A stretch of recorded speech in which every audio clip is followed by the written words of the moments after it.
Thomas Frederick Woodley and Alphonse D. Miller tried to counterattack the forbidding picture drawn by such authors as James Ford Rhodes, who, while conceding Stevens' leadership abilities, considered him a violent partisan; William A. Dunning, who thought him truculent, vindictive, and cynical; and Claude G. Bowers, who called him as much a revolutionist as Marat in his tub.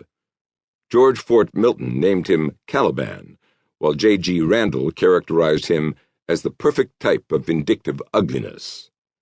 Even the best of the biographies, Richard N. Current's Old Thad Stevens, A Story of Ambition, was not favorable to its subject, and only in the period after the Second World War did writers like Ralph Korngold, Elsie Singmaster, and Fawn M. Brodie seek once again to portray the great commoner in a favorable light. But they tended to overestimate his influence. Writing at a time when congressional Reconstruction was still termed radical, they naturally placed him at the center of the Reconstruction process. More than 30 years have passed since the appearance of the last biography of the great Pennsylvanian. Since that time, historians have shown that Reconstruction constituted a compromise of principle, hardly as radical as its reputation. No Confederate leaders were executed, the 14th Amendment was a moderate compromise, and the impeachment effort ended in acquittal. Stevens was disappointed in all these developments, though he never advocated executions, and he certainly would have been equally chagrined at the inconclusive wording of the 15th Amendment. A few weeks before his death, he himself thought his whole life had been a failure, except for his contribution to free public education in Pennsylvania. Yet he laid the foundation for the African American Revolution of the 20th century, which not only rested on his heritage, but made good use of the 14th Amendment. Thus it is time for a modern, up-to-date biography. Chapter 1. New England Youth. In the northeastern corner of Vermont, about 10 miles east of St. Johnsbury, lies the small village of Danville. Named after the French geographer Jean-Baptiste d'Anville, in 1789 it boasted of 200 families.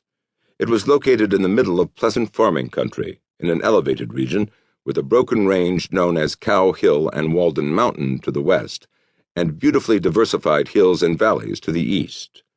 By 1795, it had become the county seat of Caledonia County and prided itself on a courthouse, a jail, and grist and sawmills.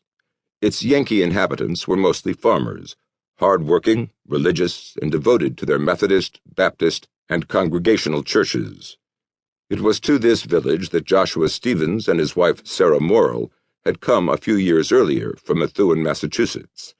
A shoemaker and surveyor, Stevens had made a new survey of the township, which was considered authoritative. He had the reputation of being an excellent wrestler, able to throw any man in the county.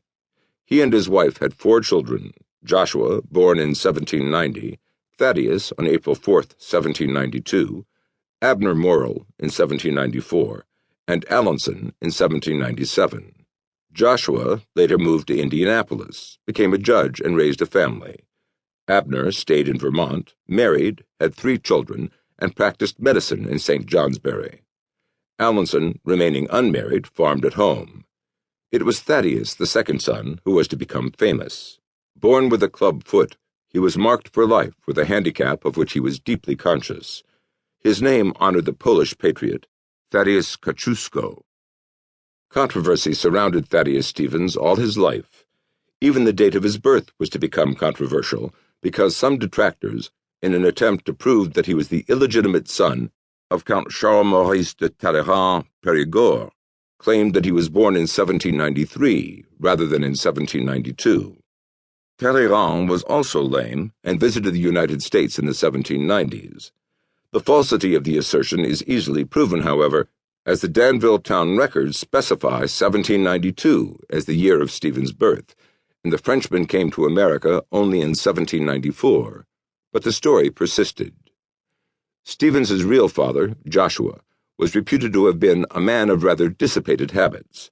His son Thad hardly ever spoke of him, and when Edward McPherson, later the clerk of the House of Representatives, asked, "Stevens, what sort of man was your father?"